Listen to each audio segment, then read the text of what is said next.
Okay, now let's go ahead and print something. Whatever graphic program we're using, whether it's a vector-based program or a raster-based program, meaning like a bitmap or a JPEG, something that's a paint type of program. If we're using a paint type of program, then we may need to use print with preview, and in there we can set up the print area or the size of our printable area for t-shirt printing. If we are in a vector program, well, then we may go ahead and set the page size up like what we have here. Instead of being a piece of paper, this is actually set up for 13 by 22, the size of the DTG kiosk. So this one we'll just go ahead and print, since we know what we see here is where it's going to print in that area, this being the collar of the shirt up here. We'll go to File and Print, and here's where we actually will choose where we're printing. We're going to print to the DTG kiosk with white ink. If you have a different printer like the HM1 or the Eclipse, then it may say DTG Eclipse. This is our virtual printer, like I'd said before, so that's what we choose to print to. It's really the RIP software. Now, before we actually click this print button, we need to go to Properties. This is where we're going to tell it the things like what color shirt we're going on, and if we want white underbase. We click Advanced. Our paper size is okay. Our copy count, 1's fine for processing. Our print quality, that's going to be for color layer, is 720 by 720. Remember, these we don't need to worry about. We're going to move down to the printer features. Our color appearance, we'll go ahead and print a white t-shirt first. Photo normal, we'll go ahead maybe and set that for vivid darker. Sometimes that really looks sharper on a white shirt because it helps soak in more. If you end up feeling like you're getting too much ink, then just switch back to photo normal. Color layer, that's what we want because we don't need to have a white underbase. We don't need any of these things, just regular color layer.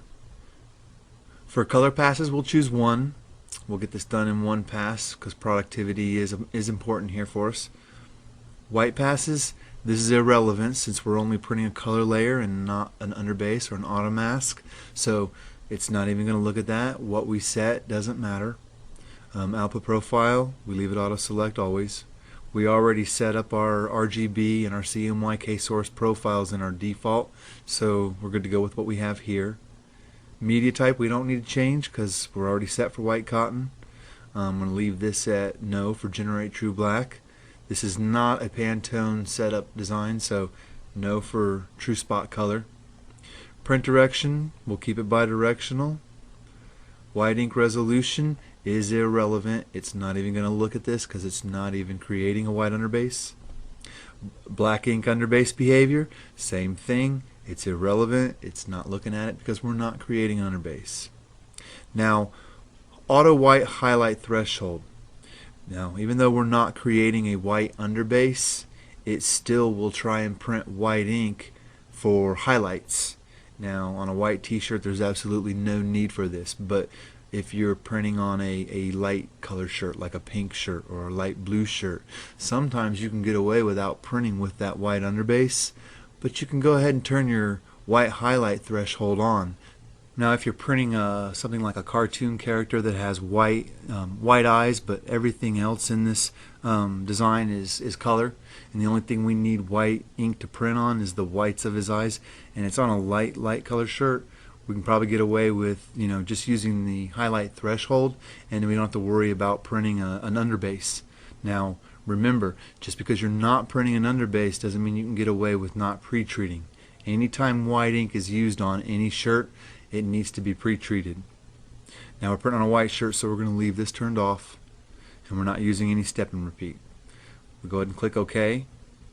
We click OK and print. Now the DTG RIP Pro program will automatically launch if it's not already open. You see it down here on the taskbar. Now you can also have the program already open. It'll still process the same way. It just automatically opens if it's not currently running. Now what it's doing here is it's setting up and beginning to process the image.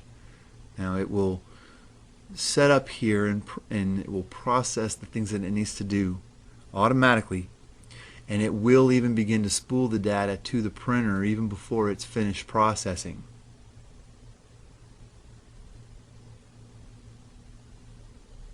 Now it's rendering, and now we see the jobs actually come in under Pages to Printer.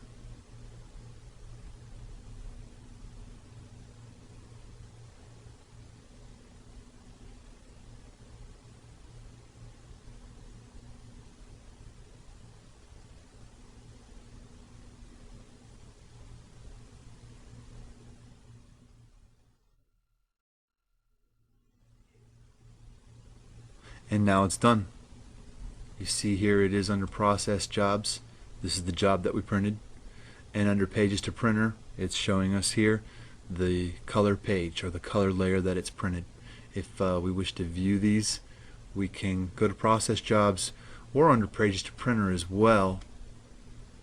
And if we double click on that image and choose the page, we can view a sample of what we're actually getting ready to print.